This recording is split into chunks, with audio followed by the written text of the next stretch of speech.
Help me! Get out here! A group of terrorists infiltrated the World Cup final.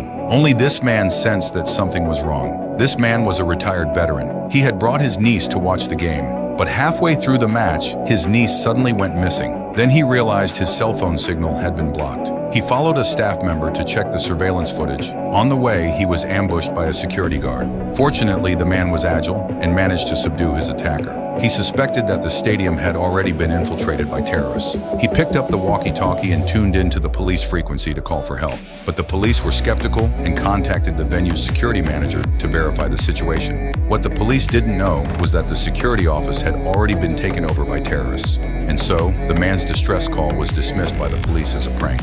Meanwhile, the terrorists discovered the body of one of their comrades. They reviewed the surveillance footage and tracked down the man's whereabouts. The leader immediately dispatched his men to eliminate him. The man realized that all escape routes had been blocked. He pushed his colleague into the ventilation shaft, asking him to help find his niece, while he stayed behind to face the enemy. He devised a plan to trap one of the killers inside a large freezer, then took the initiative to attack the other while he was off guard. He knocked the weapon out of the attacker's hand. Soon after, the killer trapped in the freezer violently broke through the door. Both killers launched simultaneous attacks, plunging the scene into chaos. The man fought with all his might and took down both of them. He then tossed the assassins' bodies down to the ground floor. The police arrived quickly after receiving the emergency call, but the terrorists had already planted large amounts of explosives throughout the stadium. The man immediately contacted the staff member.